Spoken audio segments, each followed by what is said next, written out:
I want to talk about this Erika Kirk thing. So President Trump had another assassination attempt. Another one, dude. I read the guy's manifesto and fuck, it was cringe. It was embarrassing just because like he was so like he wrote it. Here's the thing with the manifestos, man. If you're unsuccessful with what you go out to do, well, they look embarrassing. You know? He wrote it like assuming that he was successful. And we're reading this going, how could this have happened? Considering the fact that he got arrested, he didn't even get killed, he got arrested. Did he even get anybody? I haven't looked too much into it.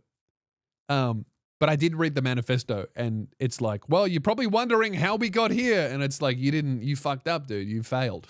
How embarrassing for you. Not that anyone should do that. I condemn all acts of political violence, especially against my president, Donald Trump. But fuck, man, it's like if you do something and you write a manifesto, how embarrassing to fail. And then you put out your manifesto like, yeah, I did this because of this, and it's like, well, you didn't do it.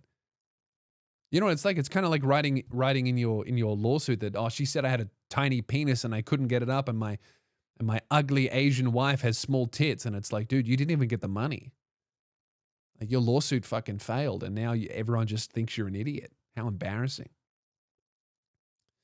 But there was another Trump assassination attempt, and Erika Kirk was there. I was at the White House Correspondents' Dinner. Erika Kirk was there. And she was evacuated, and Trump was evacuated and everything. And that's terrible. How scary.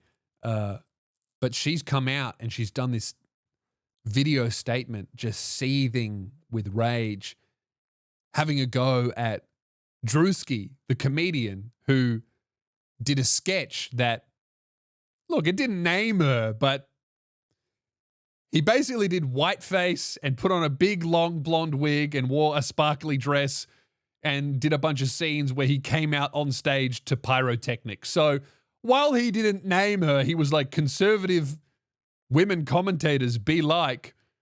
It was about her. And she's come out and being like, comedians are dressing up in whiteface, mocking me. And then she has a big go at Candace Owens, saying Candace Owens has said that I organized the murder of my husband, Charlie Kirk. And Candace Owens, I just watched it before recording this. She's come out and said, I never said that. I never said that you orchestrated the murder of your husband. And I feel like, am I going crazy? Or has she not been at the very least heavily implying that for fucking months now, since the day it happened?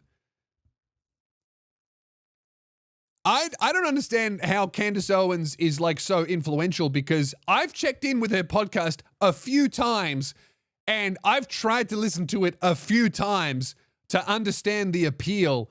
And a lot of the Candace Owens show is her just like being like, dude, I had a dream. I had a dream last night. And in the dream, Candace Owens was organizing a shadowy cabal of IDF soldiers to assassinate her own husband. And I don't know if it's true, but I definitely had a dream about it. And it's like, people are listening to this shit. And then you read the comments and it's like, dude, Candace Owens had another dream and it's all coming true and it's all coming together. I feel like every single episode she sits there for 2 hours with being like, I'm connecting the dots and the threads, and she's just tangling herself into a schizophrenic knot, and then it gets 10 million views. And then she's like, oh yeah, by the way, you should fucking sign up to this meal kit. But Candace Owens responded to Erika Kirk. By the way, Erika Kirk, I don't know why she decided to do this. I will never criticize Erika Kirk for acting a little bit crazy, because can we all acknowledge that, yeah, if you saw your fucking husband's neck get blown up in 4K and probably see that in your DMs and the replies of every social media post and people laughing about it, I'd go a little bit crazy too.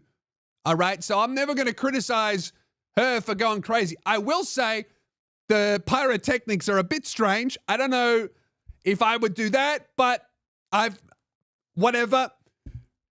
And I will also say it was a little bit strange to have her come back and do her first, like, talking head camera video addressing all of this stuff, it was a little bit weird to see her dressed up as Eminem.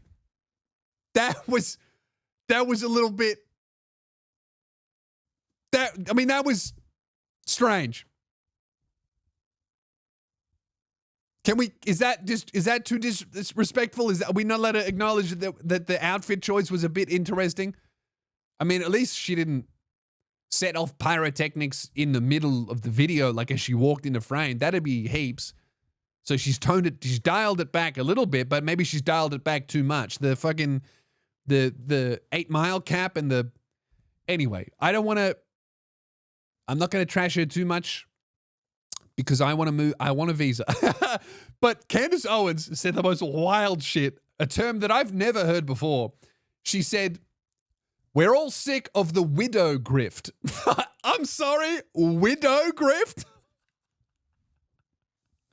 I don't know if that's a term that should be allowed. Widow grift. Dude, this is why you never want to get too involved too heavy into politics because that's when people start throwing around terms like widow grift. Dude, if someone killed my husband and then someone called me a grifter because I'm grieving, I would go insane. I wouldn't walk out to pyrotechnics. I would start aiming pyrotechnics at the homes of people calling me a widow grifter. Widow grift. See, that's why in this world, you can't get so involved in the culture war stuff because it blackens your soul so much to the point where you will look at someone with a murdered spouse and be like, oh, they're just widow grifting.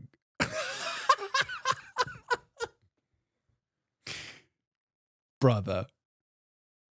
Widow grifting? I don't know about that. Oh, you're just miscarriage grifting. You know, there's that. I don't know if we should be saying these things about each other. Can we get a little bit more compassion? Even if you think she's nuts, maybe let's not say widow grift. I don't think those two words should go together. You know, it's not like she's like, hey, someone killed my husband, you better buy as many t-shirts as possible. Okay, she did that a little bit. But I don't know. She lost the breadwinner. Look, far be it from me to criticize someone for how they grieve when they got publicly assassinated. I think she's allowed to go as crazy as she likes. God bless her. That's what what do you think about Erika Kirk and what she said? What do I think? I think that someone shot her husband. She can say whatever she likes. And we don't have to, you know? Am I wrong? Am I showing too much empathy? I feel like I'm not. I feel like the people that celebrated the guy getting killed and then immediately started taunting his grieving widow and then started calling her a widow grift, I feel like maybe that you need a little bit more compassion in your life, even if you are ideologically opposed to whatever her beliefs are. I don't even know what they are.